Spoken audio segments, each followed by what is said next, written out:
Venezuela के राष्ट्रपति Nicolas Maduro की नई तस्वीरें सामने आई हैं, जिसमें वे नीले रंग की जैकेट में थे। उनका मुंह ढका हुआ था। उनको 4 जनवरी की आधी रात को अमेरिका लाया गया। अगले हफ्ते मैनहेटन की फेडरल कोर्ट में उन पर ड्रग्स और हथियार तस्करी से जुड़े मामलों पर मुकदमा चलाया जाएगा।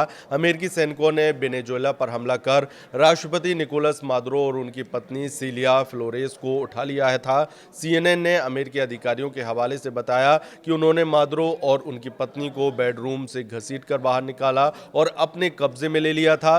ट्रंप ने कहा कि जब तक वेनेजुएला के हालात ठीक नहीं हो जाते तब तक देश को अमेरिका ही चलाएगा। इसके लिए एक खास टीम बनाई गई है, जिसमें अमेरिका के विदेश मंत्री मार्को रूबियो, रक्षा मंत्री और अन्य शीर्ष अधिकारी शामिल हैं। ट्रंप के मुताबिक मादुरो राष्ट्रपति भवन में थे, जो किसी किले की तरह सुरक्षित था। वहां एक खास सेफ रूम था, जिसकी दीवारें पूरी तरह स्टील से थी। मादुरो उस कमरे में घुसने की कोशिश कर रहे थे, लेकिन अमेरिकी सैनिक इतनी तेजी से अंदर पहुंचे कि वे दरवाजा बंद नहीं कर पाए। अमेरिका ने मादुरो को पकड़ने वाले ऑपरेशन का नाम एब्सोल्यूट रिजॉल्व यानी पक्का इरादा रखा था। इस ऑपरेशन में 150 से ज्यादा विमान शामिल थे, जिनमें F-18, F-22, F-35 लड़ाकू विमान और B-1 बॉम्बर और ड्रोन थे। ट्रंप ने रात 10:46 पर इस ऑपरेशन की मंजूरी दी।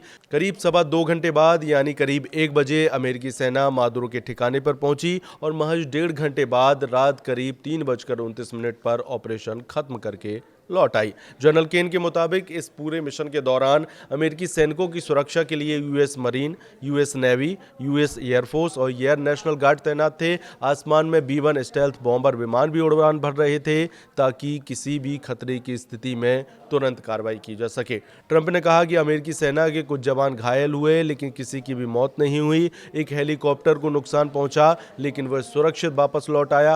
हेलीकॉप्टर समुद्र के बेहद पास उड़ते हुए वेनेजुएला पहुंचे और ऊपर से अमेरिकी लड़ाकू विमान सुरक्षा दे रहे थे।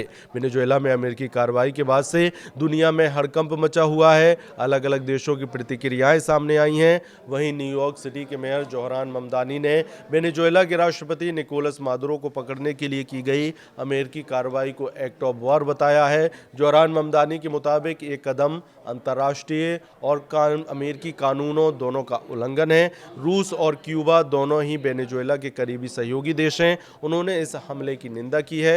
रूस ने अमेरिकी सैन्य कार्रवाई को बेहद चिंताजनक बताया।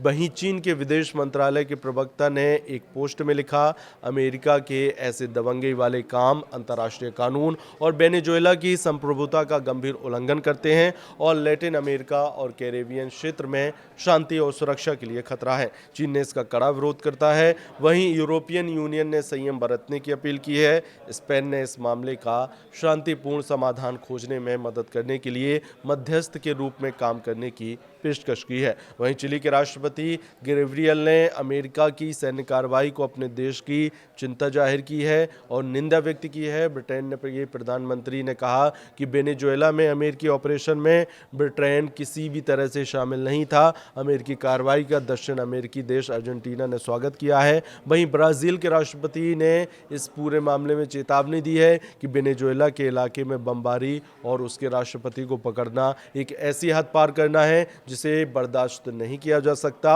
और ये हरकतें वेनेजुएला की संप्रभुता पर एक बहुत ही गंभीर हमला है। उन्होंने इस घटना को पूरे अंतर्राष्ट्रीय समुदाय के लिए एक बेहद और खतरनाक मिसाल बताया।